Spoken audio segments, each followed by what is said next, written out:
I'm going to ask you about obstacles because obviously you're building this brand at the moment. Yes. It's going to continue to flourish and grow. I hope so. And along the way on all of our journeys, and yours is obviously outlined at the beginning, an incredible journey. You have made a career of something that didn't exist. True.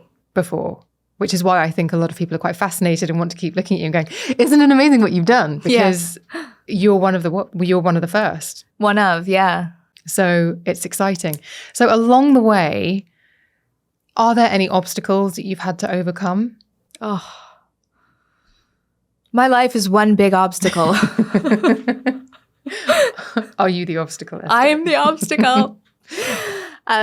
So many obstacles. I mean, when you're 19 and you started doing something as a hobby, you don't know how to run a business. I didn't know what I was doing. One of the biggest obstacles I had to overcome was being able to advocate for myself. That was the biggest hurdle. And it's something that, you still work on every single day. But I think that initial lesson of not letting people take advantage of you, standing up for yourself, standing up for your worth, not doing things that you didn't want to do.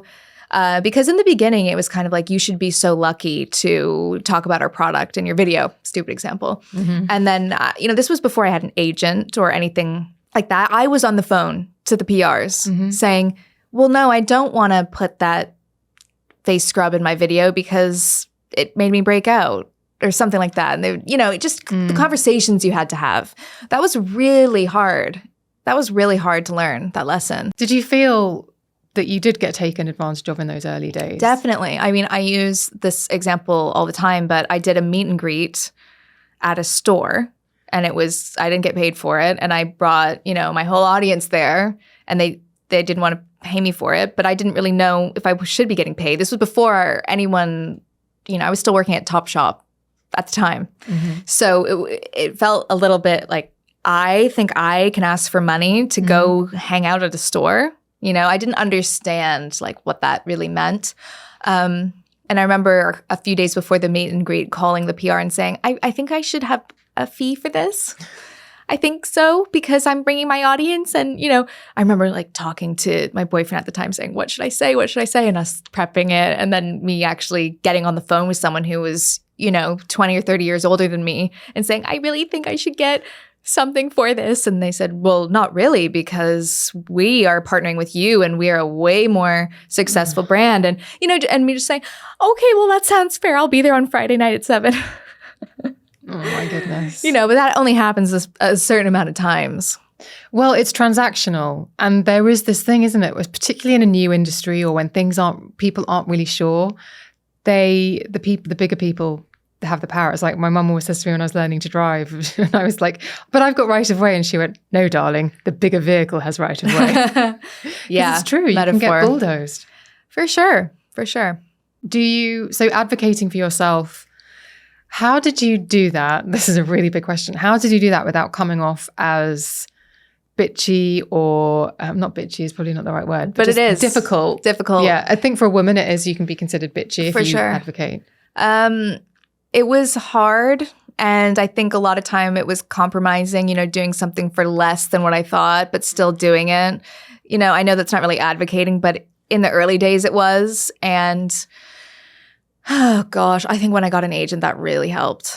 That really helped because they could do it for me. Because it's hard to be the person that the brand wants to work with, all smiles, and also be the person saying, well, I'm not going to do that.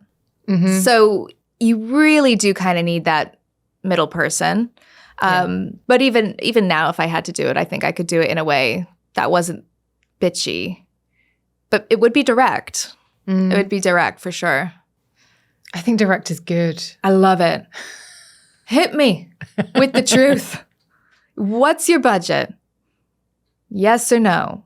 Whenever a conversation starts, we just want to manage expectations. I'm like, no, your word salad is following. Just tell me what the situation is. Yeah, and then we can work it out. Yeah. That's how I always look at things. Don't beat around the bush. I don't want to hear it. What's the problem? Let's find a solution. If someone's listening to this and they're thinking, I find it really hard to speak up for myself, is there one piece of advice? And an agent isn't in there. No. Well, I hate to say it, but you have to just practice.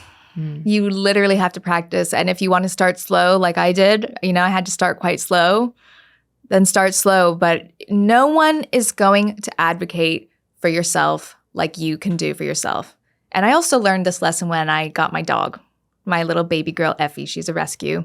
And she's super nervous, scared of her own shadow, scared of wind, scared of the toaster, scared of people. And the behaviorist said, you are her advocate.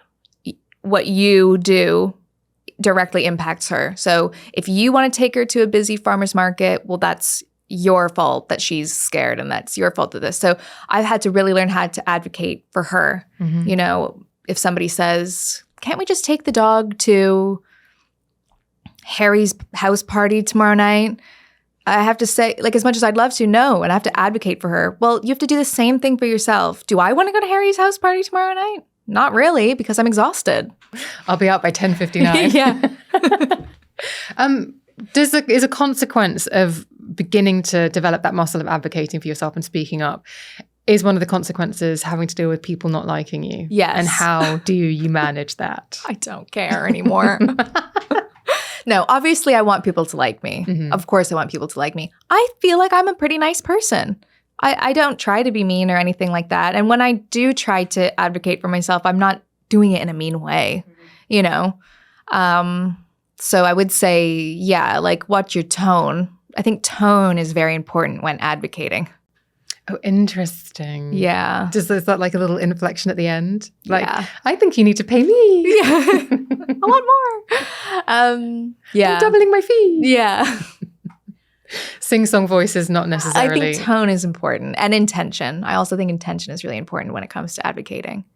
Because if you're like, I'm clearly worth more than that, but it's not just about money. You can use this at anything in your life. If somebody says, we're going out for this bachelorette party and everybody has to wear a penis hat and you really don't want to wear one, how do you get out of that?